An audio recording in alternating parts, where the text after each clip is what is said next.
Hi Barbie, welcome back to another one of my videos. If you do not know me, my name is Luis. Today we are going to be talking about the 2023 Barbie movie.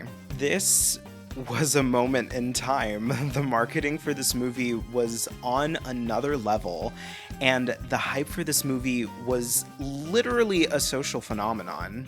If you haven't seen the movie, I won't delve into spoilers just yet, so get comfy. I guess you're wondering what my relationship with the Barbie franchise is. Since I'm of a certain persuasion, sometimes people automatically assume that I like to play with girls' toys when I was young. And sorry to disappoint you, but that was not the case. Growing up, I never wanted a Barbie or any type of doll.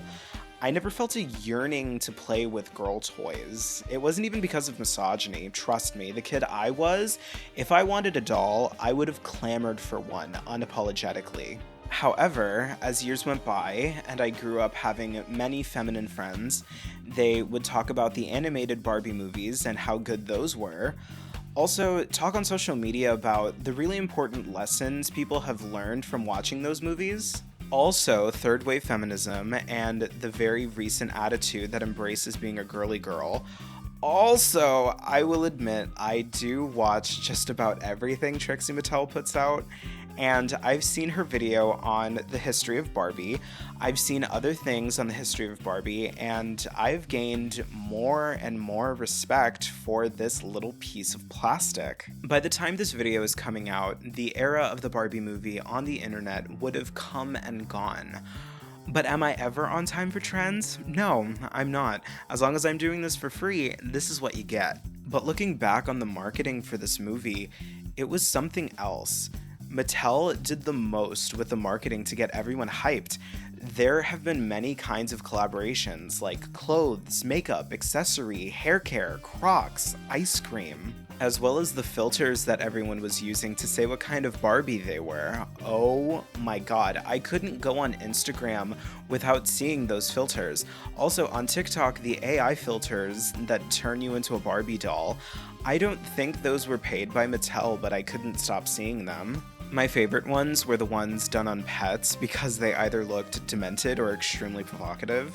Not only the sheer amount of collaborations, but the amount of time they did this marketing. I thought it came out months before it was even released. That's how long we were seeing promotion for it. Once we got a proper trailer, we saw Barbie Land. Barbie Land was an impressive feat in set design. It was mostly a physical set with minimal CGI. The Barbie Land set was on a Warner Brothers studio soundstage in Leavesden, England, the same soundstage that they used in the Harry Potter movies, among many others. Production got some creative freedom when designing the dream houses. They were not scaled up replicas of existing or past toys. They were able to cherry pick and take inspiration from different dream houses. They were meticulous about the scaling of everything, the dream houses, cars, and more. They made the ceilings so that Barbie could only just raise her arms and touch them. The hairbrushes are a little too big, that's so they're just big enough for a child to hold them, but still look silly if a doll used it to brush her own hair.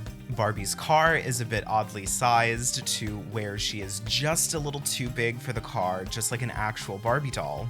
There are also no elements in Barbie Land. There is no water, no fire, no dirt or sand.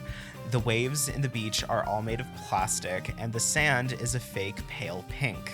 Speaking of pink, there was a long discussion of what pink to use for the set of Barbie Land. Production designer Sarah Greenwood and set decorator Katie Spencer discussed to maybe use a shade of pink that Mattel already uses in their toys. But Gerwig was not impressed. She wanted the Barbie Land pink to be very bright and almost too much. There were talkings on the internet saying that the making of the Barbie Land set caused an international shortage of pink paint. That's not entirely true. Sarah Greenwood did tell Architectural Digest that the world ran out of pink, but that was hyperbole. They did cause an international shortage, but this was just the case for one specific company. The paint company Roscoe is a known supplier that supplies to the entertainment industry. The company is huge and has dealers in multiple countries, and the Barbie movie production team cleared them of most of their pink fluorescent paints. For time's sake, I'm not going to really talk about the costuming. It's not very cerebral. Most of the costumes are not replicas of previous Barbie outfits, other than the Barbie #1 outfit, of course, but you know, it looks good, very effective, very cunty. The music is another grandiose production that this movie puts on. The movie has an entirely original soundtrack, with each song being by a major popular artist. Some artists larger than others. We have regular top charting artists like Lizzo, Dua Lipa, Charli XCX, and Nicki Minaj. On the album, we also have more upcoming artists like Ice Spice, Pink Pantheress, Ava Max, and Karol G. I cannot think of another movie soundtrack that had this level of artist collaboration. And calling the soundtrack good would be an understatement. It's amazing.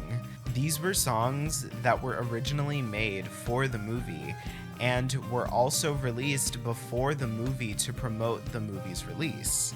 All of the artists added to the project were handpicked by Gerwig. She provided Atlantic Records a wish list of artists she wanted to include in the movie, and just about every artist asked gave her an immediate yes. And apparently, with all these hard-hitting musical divas, you would think there would be some ego and drama, but no. They all set their ego aside for the good of Barbie. The soundtrack was being worked on long before filming even started. Kevin Weaver, Atlantic Records West Coast president, said that he likes to get into things early so he could get into the DNA of what the music could become. I would say that was achieved. Every single song was curated for the corresponding scenes. The movie knocked it out of the park for me in this aspect. The music was always engaging, and it always made sense.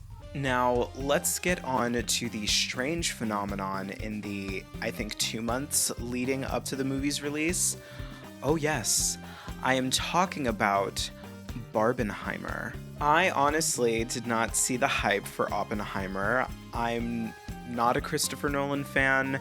Not that I think there's anything wrong with his work, I just have never felt called to any of his movies. I haven't seen Inception or Interstellar. While I'm sure Inception is good, I've personally been meaning to watch it, but I haven't.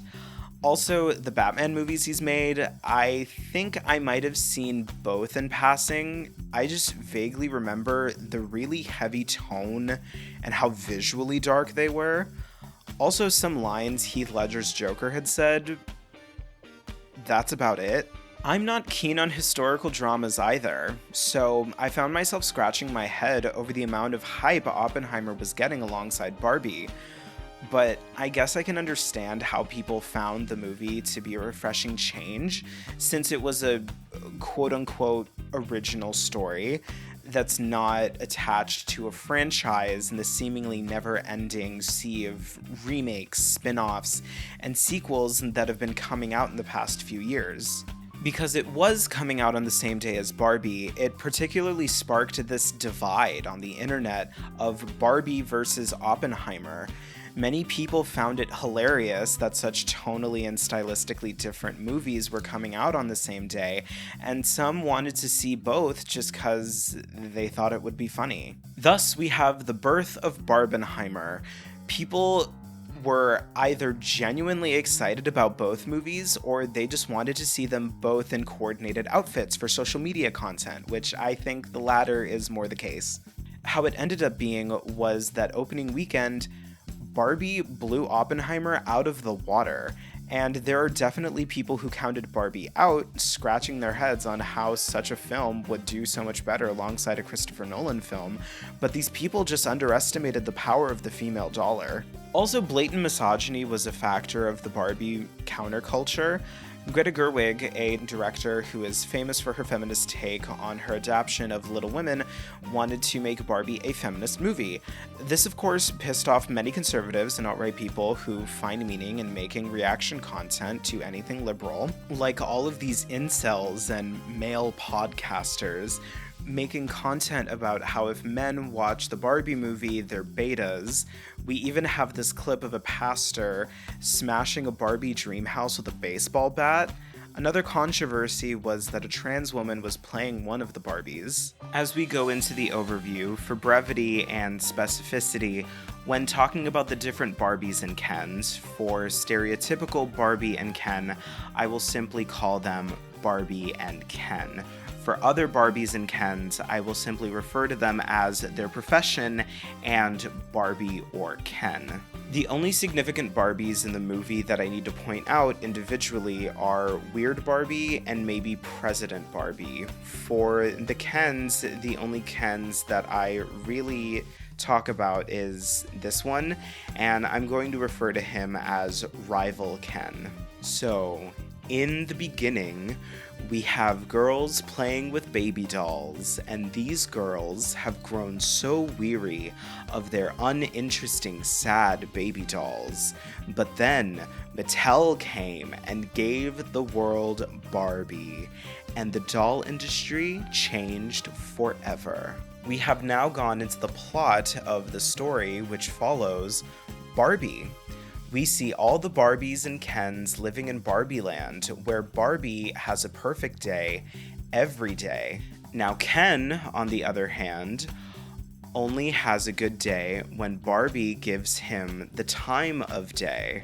Then later on at Barbie's disco party, Barbie asks her fellow Barbies if they ever think about dying. This is obviously something that you don't think about in a world of weird, life-sized, sentient doll avatar people. Then, after this, Barbie has an extremely imperfect morning. She wakes up disheveled with morning breath. Her shower water is cold, she burns her toast, and her breakfast milk is spoiled. She can't even float down from the roof of her house to her car. I know I've been there. Later on, when Barbie goes to the beach, she takes off her shoes and her feet become flat. Flat feet! And the other Barbies tell her that she's defective and she needs to see Weird Barbie to tell her what she has to do to get back to her normal, perfect life. Weird Barbie tells her that the girl playing with Barbie is sad, and she's projecting her sad humanness, and it's affecting her dollness. So she has to help this girl with her crisis to turn her back to normal. Sorry to interrupt this lovely video. I just want to let you all know I am still not getting much money from YouTube, nor do I have a big enough following to justify making a Patreon just yet. So I decided to sell things on Redbubble. Do you love absurdity? Then these products are for you. Here's a button mash shirt. Here's a button with a button mash on it. Have you ever gotten up in the morning and thought, man, I wish I had a shirt with a picture of a beaver that says whore on it? Neither have I, but I made this shirt anyway, as well as this pillow. There's also this very real quote by Julius Caesar that I put on a shirt. So if you would like to support me directly, help make YouTube my job, and get a plethora of products out of it, please use the link in the video description.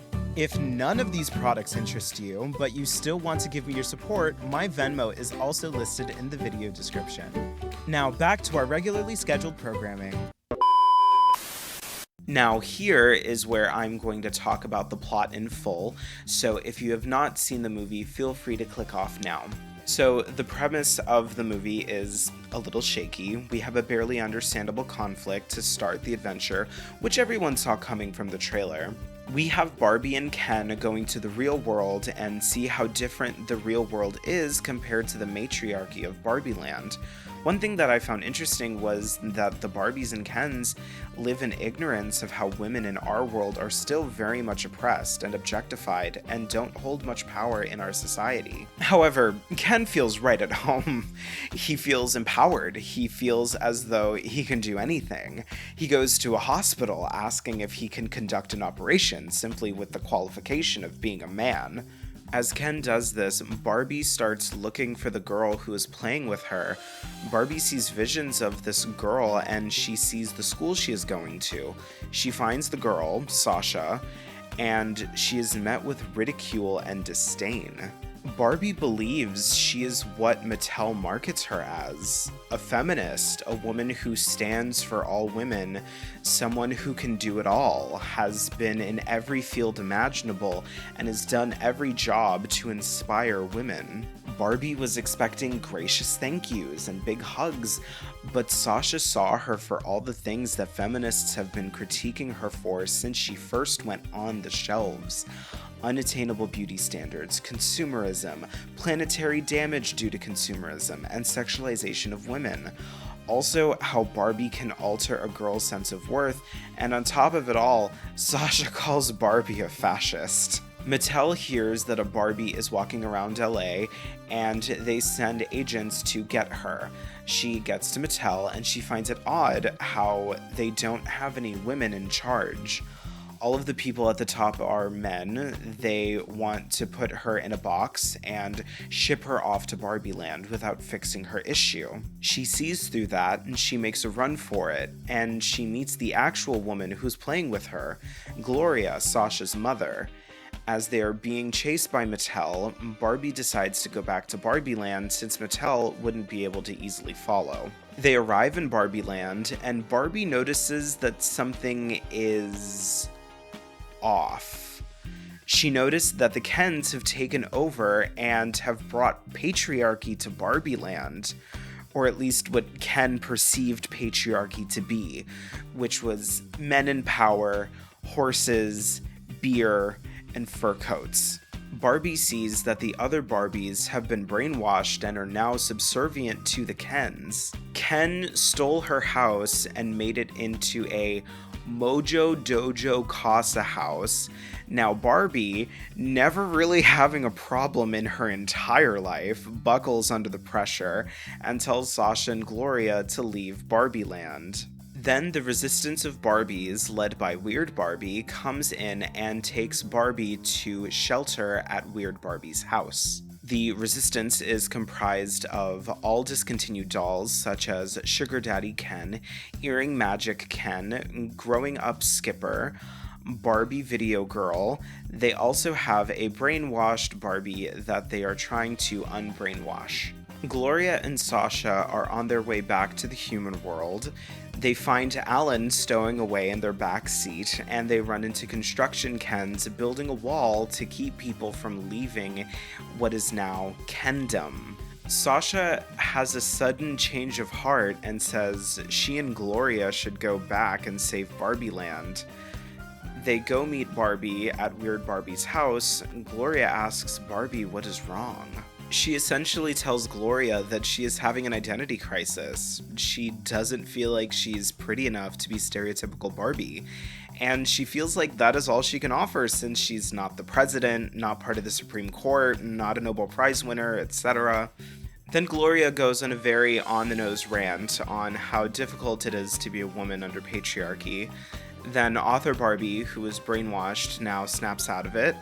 Barbie spoon feeds the audience why this works, so I might as well just include the clip here. By giving voice to the cognitive dissonance required to be a woman under the patriarchy, you robbed it of its power. So now they have a plan to deprogram all of the Barbies. To up the stakes at some point, the Kens will vote to change the Constitution. So the Barbies need to be there first. To do this, they pit the Kens against each other so they will completely forget to vote. The Kens have their own civil war and even a musical number, while the Barbies succeed in voting to keep Barbie Land ruled by the Barbies. Ken unravels after being defeated. He's now upset that he has no purpose. Because he doesn't know who he is without Barbie, she then tells him it's time he figured that out. They conclude that he's Ken, and Ken is him.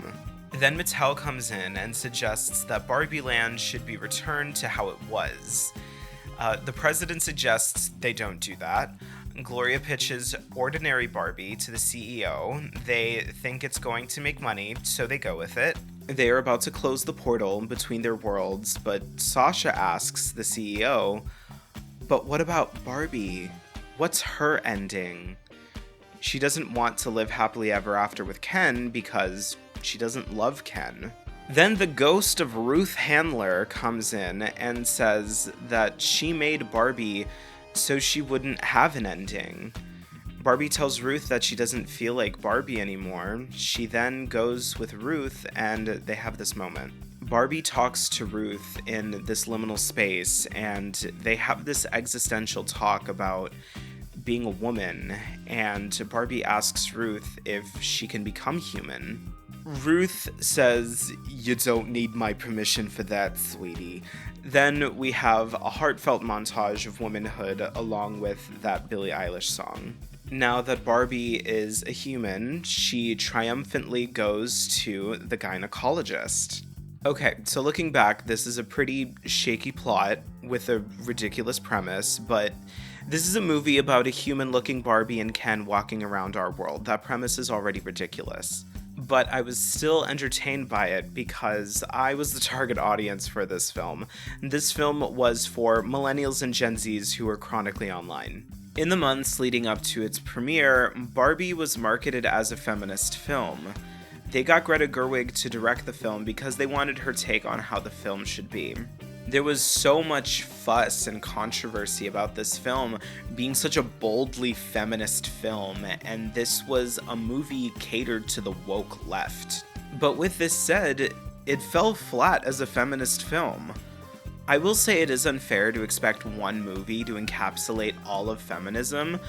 The decision to make Barbie Land the way it was most likely a decision by Mattel. And that was a bad decision. Just the whole movie in general felt like what people who aren't feminists think feminism is, which I guess could have been on purpose because the juxtaposition of how Ken interpreted patriarchy was very simplistic and played for laughs. But if you wanted to make a feminist movie and you have Barbie Land start and end as a matriarchy, it clearly shows you have the wrong idea of what feminism is. No disrespect to Gerwig and her husband Noah Baumbach. The message also falls flat because it is coming from a billion-dollar corporation. Those ideals would be at odds because feminists are also anti-capitalists. Speaking of said corporation, in the movie, the entire executive team is comprised of men, but the actual executive team is comprised of 10 people and 4 are women. So it is a little better than what the movie had portrayed, but you know, a team of mostly men deciding what toys and media go out marketed towards little girls is definitely an issue, and the same goes for most products that are made for women. And the movie doesn't really try to criticize it any more than just pointing out how Barbie finds that to be odd, and it just never gets brought up again. So anyone with critical thinking skills can see that this is just Mattel virtue signaling and telling people that they want to be on the right side of history and make entertainment that sort of aligns with their values and interests. Another thing to bring up is how heteronormative all the Barbies and Kens are. Yes, a trans woman was playing one of the Barbies. This was a great moment for trans women in Hollywood, but that was the queerest thing we got. And that was just in the casting. She wasn't trans Barbie, she was just a doctor. Barbie Land had no varied presentation of gender expression, which would be happily embraced in a feminist utopia. But this is based on Mattel's actual products they have made. Yes, they would be willing to have a plus-sized Barbie and a wheelchair-bound Barbie because straight people can also be fat and disabled. But it's probably going to be a very long time before we see a butch Barbie and femme queen Ken. Another really bad look is that the closest thing we see to gender nonconformity is from Weird Barbie. Let that sink in for a second. She is supposed to be an outcast of Barbie Land, and she is the only Barbie at some point in the movie that looks remotely butch. And they call her Weird Barbie and ugly to her face, which says a lot about Barbie Land society, how they hold heteronormativity and beauty up on a pedestal. This is also why Barbie is so upset and starts to crumble when she feels like she's not pretty anymore. If a doll can't do anything, the least it has to do is be pretty. One thing that was apparent in this movie was that Barbie, this stereotypical Barbie, is asexual. Like, so asexual. At first, it doesn't seem to be that jarring. This movie is for kids, kinda. That's because they're dream houses, mother. And these live dolls also do not have genitalia, so why do they have to experience attraction? But we see how other Barbies are with their Kens, and when we first meet Weird Barbie, she makes a comment to Barbie about how attractive her Ken is, and Barbie reacts as if she can't even perceive his attractiveness at all. I can imagine Barbie's relationship with Ken could be like how ace people feel in a relationship before they realize they're ace. I'm not asexual, so take that as just speculation. I mean, look at this scene. She just wants nothing to do with Ken. Any Ken, for that matter. She even slips that she believes Ken is superfluous. She doesn't think Ken should exist at all. If you really think about Barbie and Ken's relationship throughout the years, this makes total sense. The girls playing with Barbies never really cared about Ken. Barbie was always an independent working woman. Everything she had was always hers. Barbie's car was always Barbie's car.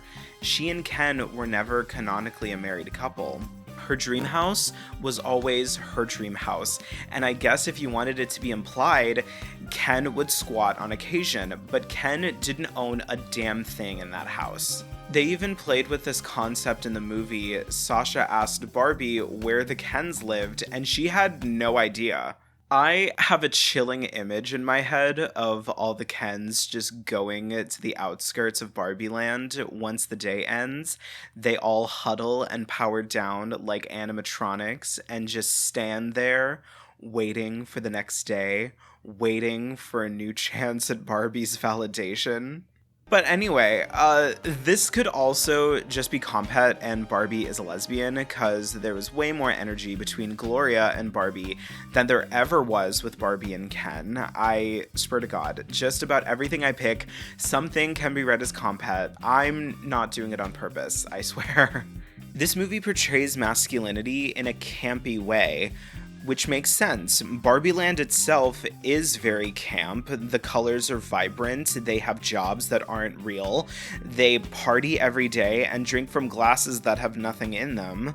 The movie portrays the homoeroticism of men and patriarchy. The whole beach off bit between these two Kens was hilarious.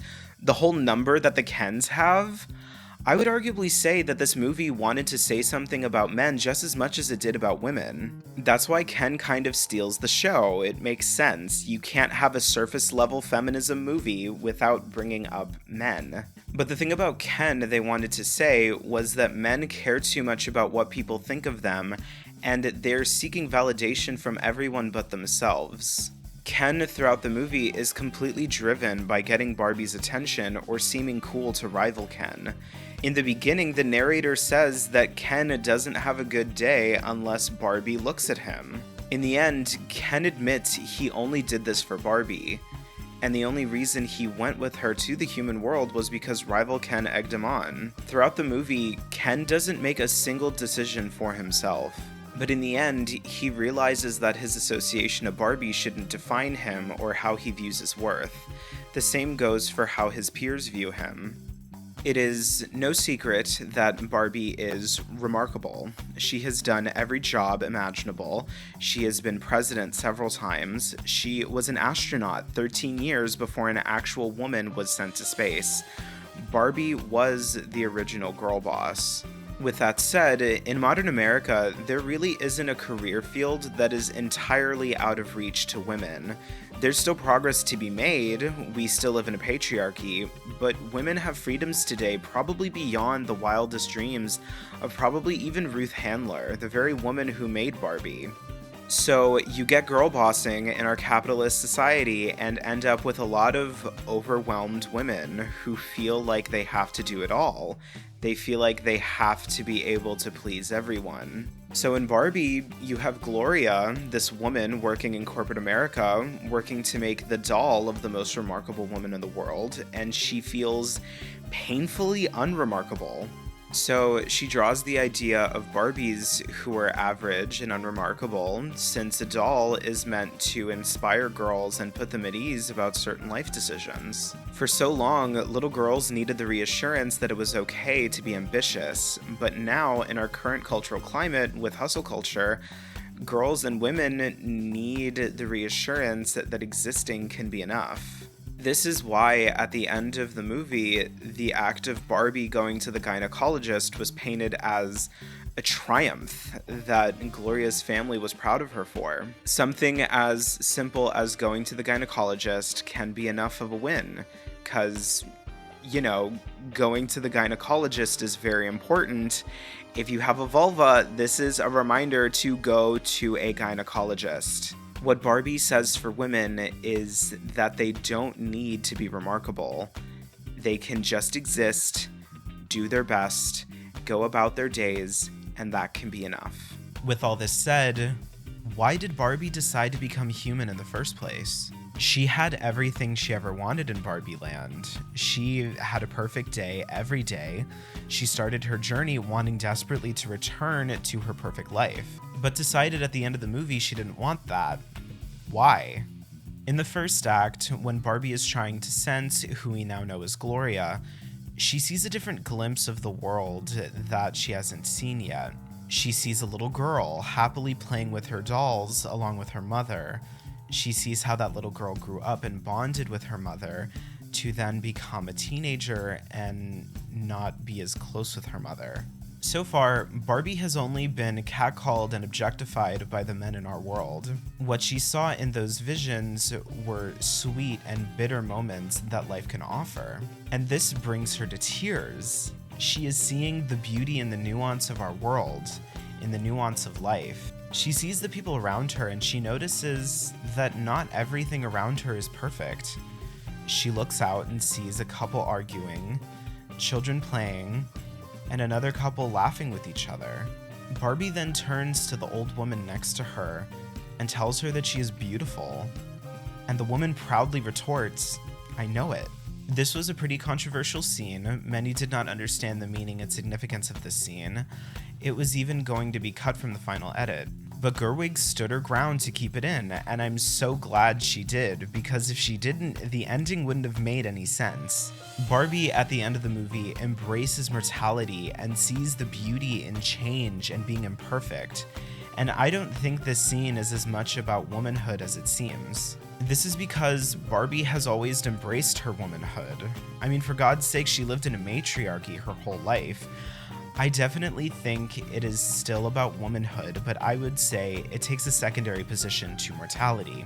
We see this entire sequence of women living their lives being women because womanhood and gender in general are so deeply ingrained in our society and how we see and view our lives, our human mortal lives. If Barbie wanted to continue being a woman, she did not need to leave Barbie Land for that. She very much was still a woman before the events of the movie took place.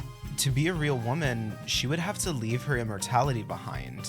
Barbie decided to leave her heaven of Barbie Land behind. She was sick of perfection and wanted to live a more varied life. Ever since The Good Place pointed out the flaws of what an actual heaven would entail, I feel like most non-religious people have become disenchanted with the concept of heaven. I feel as though we no longer think living for eternity in paradise where nothing bad ever happens and you never feel bad is something desirable. So in this scene, we see Barbie looking at this old woman. Also keep in mind that this is Barbie, the representation of beauty and feminine perfection. And she sees how this woman has aged and she still finds her beautiful. Barbie is embracing the concept of mortality and the ever-changing state of our world. Now that I've said my piece about the entirety of the movie, should Barbie have gotten all of the Oscars? Ooh, yes, the Oscars, the totally fair, unbiased movie award show. So here's a little rundown of what happened at the Academy Awards, aka the Oscars, and why everyone is so up in arms. Barbie got a lot of nominations at the Oscars, specifically Best Picture, Best Supporting Actor, Best Supporting Actress, Best Adapted Screenplay, Best Costume Design, Best Original Song, and Best Production Design.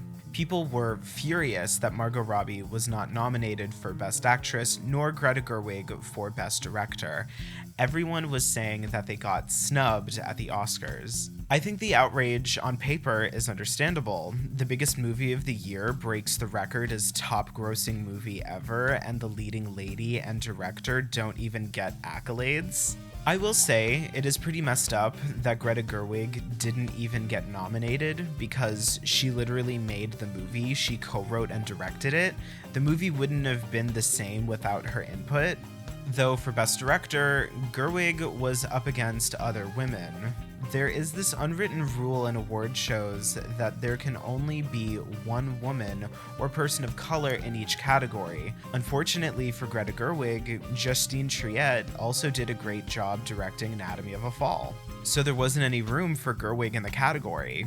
That is something to be enraged about. If a ton of women or men of color just happen to hit the ball out of the park one year in the film industry, they should get acknowledged for it and tell the white men better luck next year.